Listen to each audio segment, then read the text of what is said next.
morning, Dubai. Welcome back to the Lovin Dubai Show, where we go through the top trending stories that everyone across the country is talking about. Our top story for you today: His Highness Sheikh Mohammed launched the Dubai Metro Blue Line. And Huda Beauty chose a charity organization to donate 1 million dirhams to. Mary J. Blige will soon perform live in Dubai. And a woman was fined 10,000 dirhams for insulting her sister. Lord. Also, later on in the show, we're going behind the shadows with the women redefining horror in The Real Files. And in today's rapid weather report, it's mostly sunny with temperatures ranging from 32 to 42 degrees Celsius. Okay, yesterday the news dropped that the launch was happening, that our lives in Dubai are going to change once again. Oh my gosh, yes, I'm so excited for that. So if you don't know and if you didn't see the headlines, Sheikh Mohammed bin Rashid Al Maktoum kicked off the foundation stone ceremony for the new Dubai Metro Blue Line. It's a major step towards the city's transit evolution. It stretches 30 kilometers with 14 stations, 5 underground, 9 above, and the Blue Line will connect 9 vital districts, including Silicon Oasis, Academic City, Festival City, and International City. So if you have homes in those places, lucky you. Set to be operational by 2029, just in time for the Metro's 20th birthday. The new route will serve over 200,000 passengers daily, with projections hitting 320,000 passengers by 2040. This is all part of the Dubai 2040 Urban Master Plan. The aim is to make the city more accessible, connected, and ready for its ever-booming population. The Blue Line will allow for direct trips to Dubai International Airport in just 20 minutes, improving access to major hubs across the city. The project also aims to cut traffic congestions by 20% on the road it serves. Is it going to serve you? Unfortunately, it's not, and I'm really upset about it. I'm like wiping away tears about this, because I was really hoping that it would go through like the Al Khail route, and it's not going south like I wanted it to.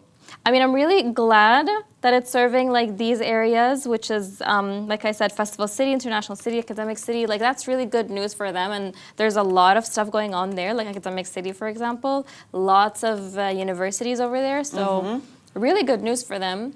I'm just a little bit sad that it's not coming down to JVC. But it's going to be, it's pretty epic, because we'd heard about it. We knew it was coming. But then we got more information about it yesterday. And like, there were some things I didn't realize, that we are going to have in Dubai the world's highest metro station.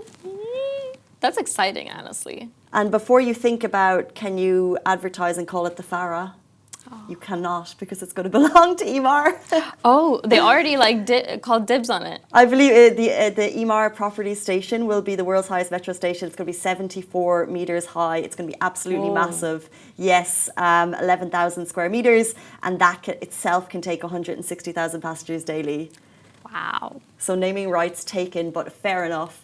We love Emaar, and yes, exactly. They've got their name in other places in Dubai, so why not have it on the world's highest metro station? What a move. I agree. I mean, good moves, honestly. I like that.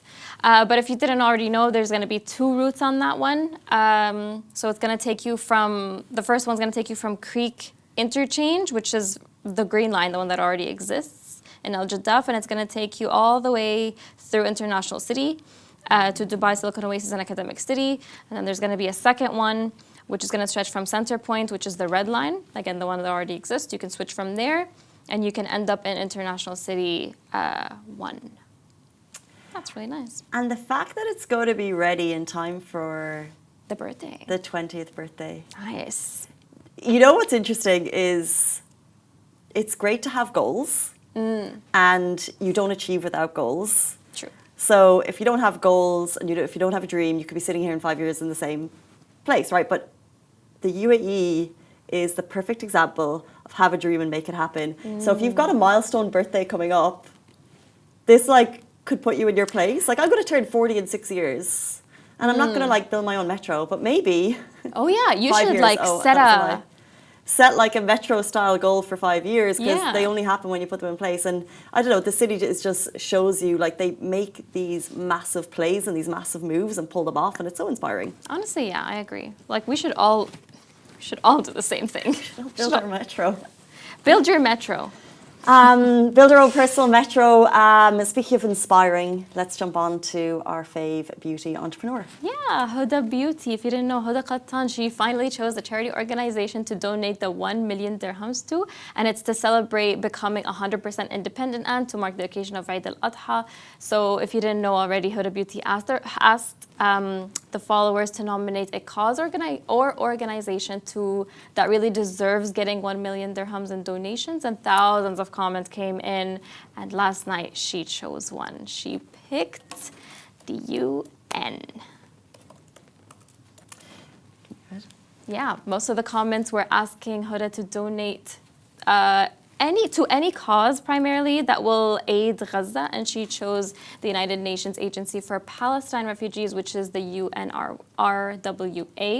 The majority of the comments are applauding the brand for its generosity, especially towards the Palestinian cause. But yeah, I mean, I like that. Yeah, congratulations, Huda. Sorry, we spoke about it yesterday, and we were asking who did we think it should go to? The majority of the comments, and like we were also talking about yesterday, we wanted to go and serve the Palestinian cause. And she couldn't have picked a better organization to make that happen. Because at the end of the day, there's a lot of issues with getting aid in. So if there was going to be an organization that could possibly make it happen, I think it would be the UN. This is the thing, like, I think we're all keenly watching the story of the activists who've taken a boat. They're in international waters.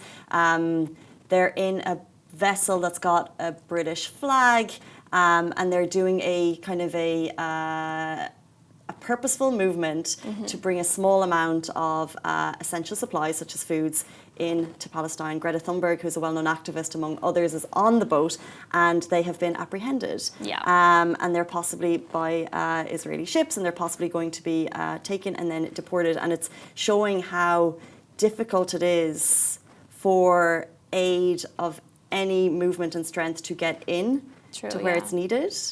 And we're all keenly watching, and everyone's feeling so hopeless. And I'm so glad that this money, this amazing donation of $1 million is going to where it needs to go. Honestly, yeah. And like you said before, everybody is keenly watching the activists that are on the boat, trying to see what's going to happen. But they knew that this could have happened, which is why they were constantly filming, constantly saying, like, this could happen, by the way. It might not reach, we might not reach to the destination. They knew. But I think it's still significant. It's a great highlight. Exactly. We'll see what happens, and hopefully we'll keep you guys updated on that. Let's bring things a little bit closer to home.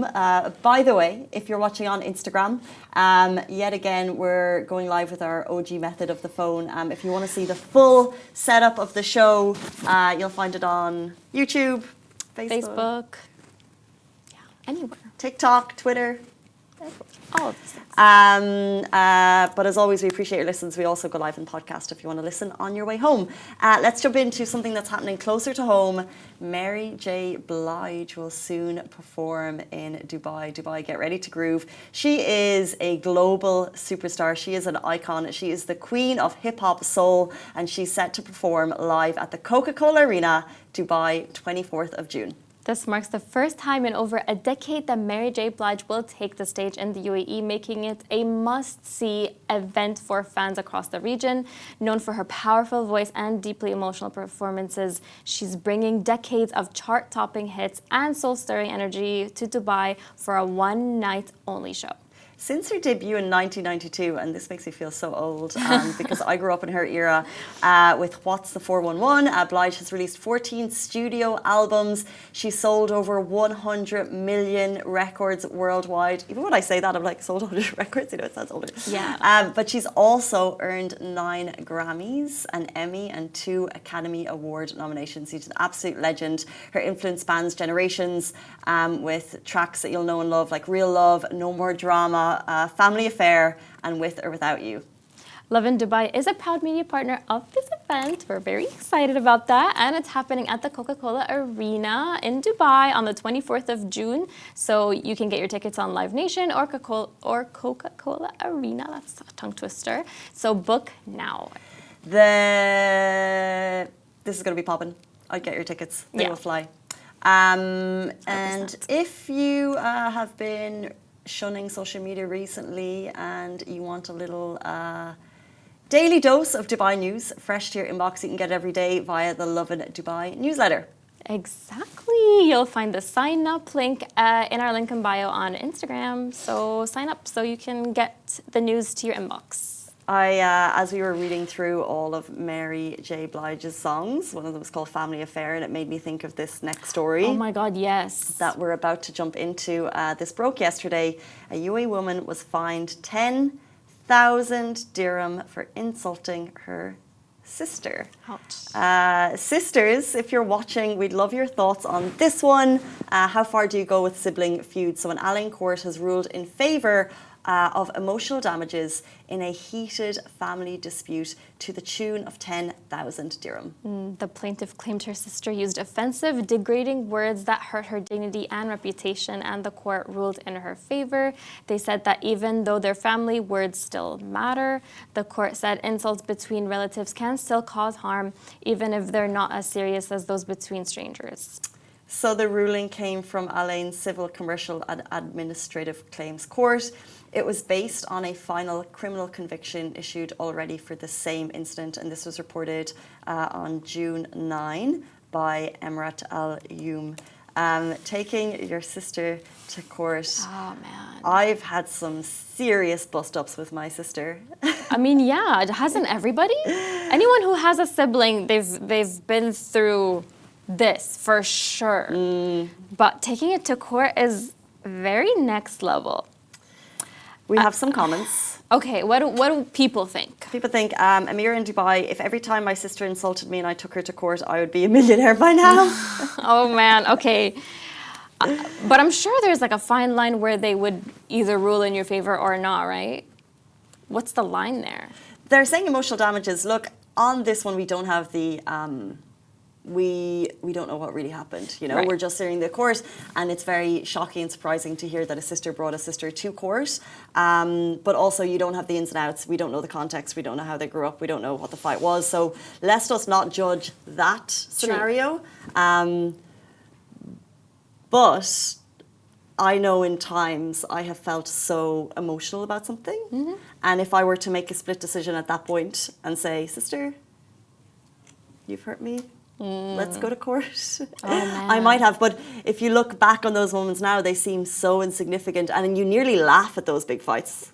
Yeah, of course you do, because water under the bridge after that, you know, you go like, oh, we're family, like this happens all the time. What else are you going to really do, you know what I mean? I feel like also going to court is going to cause tension between the family itself. Like it's not just going to affect the two of you, it's going to affect the rest of the family. And I think you said before the show, like, who can fix this? Imagine. Mom. Oh, yeah. Mom can fix it. You don't need to go to court. Just call mom. If mom's there. Yeah. If Call mom is mom. there. Call dad. Call dad. Call a another sibling. Aunts, uncles, they can fix this. Exactly. Have a mediator. You don't need... Do you really need money off of this? Emotional damages? Okay, well... There's a fine line, I guess. I see you're like battling in your head. I'm like, yeah. It's like fair enough, like emotional damages are destructive to your life. Exactly. We're not dismissing that. The only thing I would say is that, like, when okay, who grew up watching the Kardashians and they Yes. fought? Oh yeah. They had sister fights, they had brawls. So We're not silly. supporting it, but like they grappled Yeah. in the home. But you can only grapple with your sister. Yeah. You can't grapple with friends really. And then you can the beauty about siblings relationships is because the love is there that you can have those fights, you can have those arguments, you can say anything in the world and get away with it. Yeah. Eventually, you're gonna turn around and say, "Oh, well, this is my sister. I'm gonna forgive her eventually." Well, at least let's hope that's the case with these two.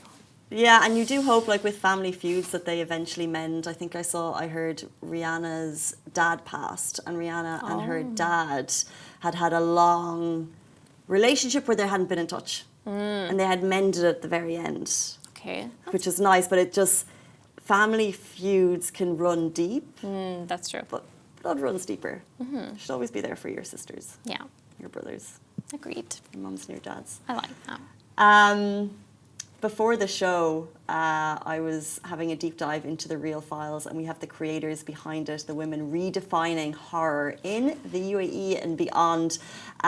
We have Zenifar Fatima, who's the CEO of the productions behind it, and we're super excited to deep dive into that. If you like horror movies, stay tuned.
Hey guys, welcome back to the Lovin Dubai Show. You had chills in 60 seconds and now you've got full episodes that are even more haunting. Today we're welcoming Zenifar Fatima and Arfa back in studio, the creative force behind The Real Files, along with filmmaker and screenwriter Arfa Farhan, to talk about season 2 and more. And if you're into horror, this is the interview for you. Welcome. Hello. Welcome. Morning, how are you? We're okay. Yeah. Good morning. Good morning. I think so. Until we watched some Real Files, Okay. and the tension and the music gave me a few chills, and it reminded me of how horror can affect me. So I'm a little bit nervous going into this. Anything horror is honestly my favorite. This is my favorite genre, so I'm really excited to talk about this. Okay. So let's start from the beginning. What is the premise of The Real Files? So, Afra, you can explain that better. So basically, The Real Files is an anthology that we developed for social media initially. So it's basically an anthology of horror stories, which are short form. So it depends, it's about different situations that we all face in life. So the main USP behind the series is basically that it targets situations that anyone can be in at any given time. So resonance is a big aspect. And that's immediately what you get by watching it. But why did you want to create something that will make me nervous to take a cab? You better. All right, fine. So basically, so we all love the adrenaline boost that we get from horror. So how we develop this, as one does, is that we're both big horror buffs. That's, I think, so she's my mom, so we both have a certain connection because of it. So we watch a lot of horror movies. We also launched one of our series called Spectre Blackout, which was an escape room, which we were here for before at Lovin Dubai. So we were just looking at ideas. How can we target audiences and create content that resonates with a lot of people, but also something which is budget friendly and easy to do. So then we're like, I have a habit of doom scrolling at night, as a lot of us Gen Zs do. So I told her that, you know, I get a lot of these videos on my feed, which are basically set to scare you. They're about situations that you can be, like someone's in bed and there's a ghost or something. Mm-hmm. So I was like, why don't we tap into that and expand it with our cinematic knowledge and create something which people will enjoy. So that's how it was born. Yeah.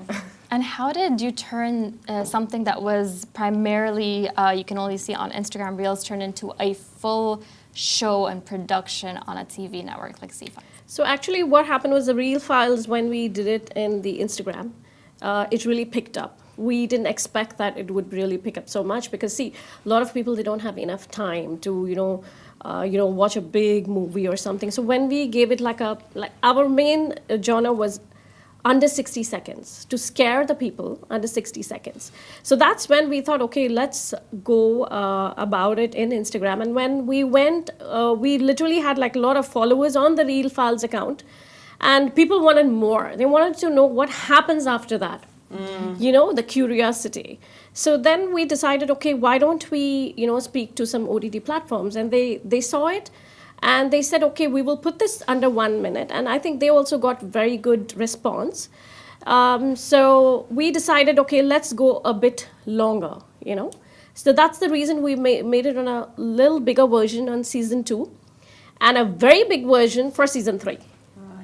Yeah. And you mentioned you wanted it to be relatable, so everyday moments, but were there any other psychological themes that you wanted to explore in this season? I think a big psychological theme that we continue to explore in all of the work we do is social awareness.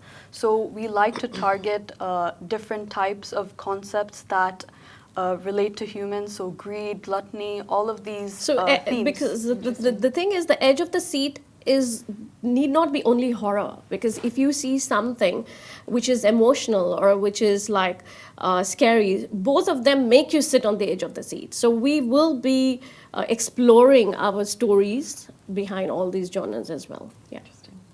And there's a lot of symbolism that we saw in season 2. So are there any hidden messages or maybe Easter eggs that fans should look out for? Actually, we have a pretty big Easter egg in one of the episodes. So we have 3 long form episodes for the season 2.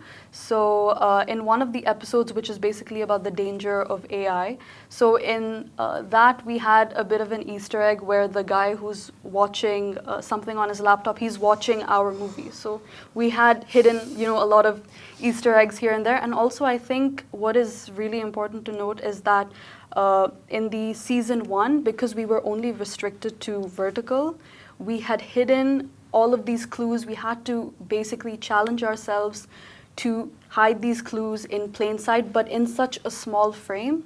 So I think that was a challenge, but also really fun. Yeah. So interesting. Horror is a competitive theme, and then there's also the competition among streaming platforms. So for people watching today, what makes The Real Files unique that they should go and get Z5 and watch it today?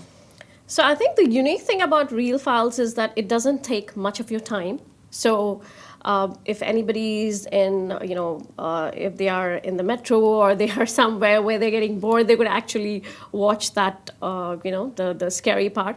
But the thing is, what is so unique about it is because we are doing stories that sometimes relates to our lives as well. So which has happened in reality. Like for example, if you see season 3, where we're working for something called kaze, the wind, which is actually a Japanese word for the wind.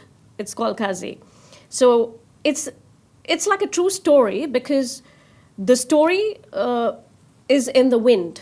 When the story goes to one person in the story, it creates calamities in everybody's life. So that's what has been happening in my life right now. Okay? It's quite scary, but it is true. With the wind? With the wind. Like, what is the thing which is supporting you and me right now? My words, which is coming to you in the wind, whatever is going on the air. So when I'm talking, like if I tell you the story, I don't want to tell you. You might face the same things we are facing. Like for example, I'm curious, but I'm also scared. Yeah. Please continue. So what happens is there is this filmmaker who is being called by an actor, and he says that there is some story which I would want to do it with you. So the filmmaker says, okay, fine, let's look for the story. So when he narrates the story to the filmmaker, from that time onwards, he has a lot of hurdles in his life. And when he passes the story to another, that is the same thing which is happening to the other person. So what has happened is the guy who came up to me and told me the story, he got lost for 4 days, I don't know where. And when I told this story to somebody else, she had an issue as well. So that's when we decided, okay, let's take the story forward. So the filmmaker basically is, we're planning to keep some Bollywood actor, of course. And this, what is so speciality about this is because we are directing and producing it. And of course, I'm not acting in that. We have a lot of actors who are in for it. But the only thing is, I hope the negative energy which is happening. So which was like very curious. I mean, it's something real. And it's not only caught me and her, it's caught so many people. And I think it's caught the viewers now as well. Now it's everywhere. No, we haven't told them the story, so it's fine. So, there are like a lot of hurdles which is happening for the past 1-2 months. And I'm like thinking, is this happening because I have taken up this story? Because the story is about, it's a negative energy which is happening to one of the families. And that story has been going around to everyone. And whoever is listening to the story is having an issue in their life. Gosh. No. Yeah. How important would you say horror and supernatural themes are in your lives? See, supernatural themes are, people might say they don't believe it, but there are things which we need to trust because it is there. Okay, because it's not that I have not felt it. People feel it. A lot of people do feel it. Some people don't. But I do trust that supernatural power, but which could actually go into your negative aspect of your life as well as the positive aspect of your life. So I think I believe in that. Yeah. What movies did you watch together, horror, growing up that inspired you? I think we've watched like a lot of movies. What are those? So the thing is, she is a horror as a genre is a big genre, but there's sub-genres. So we actually have different interests. I think she's more into paranormal stuff. I'm more into grounded horror, which is psychological and slasher. So on that front, we argue a bit, but Yeah. we have a lot of favorites. I think. Any gore fans here? Or? Yeah. Gore. Okay, I'm more into the paranormal, actually. I Okay. feel like that's more my speed. Top paranormal movies that you love? Conjuring. Conjuring. Yeah. Conjuring, yeah. Oh my god, Conjuring is Big the one. best. Yeah. I'm a scaredy cat. I can't. Even watching all of the Real Files, like the shorts on Instagram. Yeah. No, I like it. But Scares me. Like, what I really like about it is I think there was one of the story where I think I've been looking, for bags and everything, and there's a ghost which is crawling and coming, which a lot of people got very scared about it because I think they said that, oh my God, you scared me within a second. Those kind of things is what we are expecting to do it on Instagram. And for the other ones, of course, the stories which I've already said about season 3. Yeah, that's what is going on now, yeah. I really wanted to ask, in terms of like filmmaking, what was one of the hardest scenes to shoot in season 2, and why? See, the thing about me is I don't know, often I have seen, or I think it happens to a lot of people, that whenever I start, working on something, I have a lot of issues which is going around. Not only, it'll be either my personal or it'll be professional. In a personal way, it'll be like I'll either fall sick, because I'm very tensed up, I want everything to go on, because the thing is, I'm producing it as well, so I'm the captain of the ship, so I need to see everything is going on okay. Secondly is, during the times, when we decide that this is how it's going to be, this is how your camera is going to be, this is how the lighting is going to be, so at that time, everything changes, because the environment completely changes, and for that, we need to add on things more to make it look better. So nothing has been easy. Everything was difficult. But yes, end of the day, I think we came out of it, and that's what counts. And we produced it in the right time, gave it to ZEE5 Global. That's an OTT platform in the right time, and working for a few more OTT platforms. So yeah, that's what is happening. And was there anything that felt maybe unfinished or unexplored in season 1 that you were able to kind of look deeper at for season 2? See, the thing about season 1 completely is it's kind of how in the Instagram you see under 60 seconds. Everything was under 60 seconds or 2 minutes. But then season 2, where we explored it bigger with different actors. So I think it's like about minimum 10 minutes or something each episode. And now we are going into series, which is like anthological series, which is about at least 20-30 minutes episode, which is about 3 episodes together for Kazi the Wind. Yeah, that's what we are working on, and that's really interesting because it's not making me complete the work. So I'm like literally fighting with the negative energy. But yeah, I think all of our episodes are they end on closure, because we want to give audience that satisfaction after being so scared. So it all ends in closure because they die. What else is there? They die. Spoilers. Yeah, but speaking of Kazi, what can we expect from Kazi, and are there going to be more jump scares? Is there more deeper themes? So Kazi, I'll just tell you an outline. It's about how the story is about how a watchman who comes to work and what he faces at that time is quite because of a minute mistake, what he faces a big thing in his life. And that story is narrated to certain actors and filmmakers, and what happens in their life because of this story. Mm-hmm. And it's really very scary, because why it's more scary for me is because we've gone through it. And I was one of the actors, he said, are you sure we should go ahead with this? Because it's like going here and there. I'm like, let's go ahead and see what it is. But I'm sure that I will finish it, yeah. Thank you. We haven't told you the story yet, so it's You're okay. safe, you're safe. You're Okay, safe. okay. Giving me the freaks, but if people want to watch all of this in real life, season 1, season 2, and when season 3 is going to be out, how can they do so? So they can actually right now watch in ZEE5 Global, which is a OTT platform. And the ones in future, we are still working with few more platforms, right? Yeah. So I don't think so it's going to be on YouTube, because when you give it to OTT platforms, they're quite strict that you're not allowed to. Mm-hmm. So you could watch it in ZEE5 Global for the time being right now. And then the next one, what you can do is, we will definitely tell you on Instagram and Facebook where Kazi the Wind is going to go, because the way the movie is, we are going to speak to few people, so it could even be in your theaters. And of course, what is so special about it again is me and her, we are directing and producing it. Of course, acting is not my part right now because I want to concentrate completely on the production value and make it more better, because it's good when you're off the camera.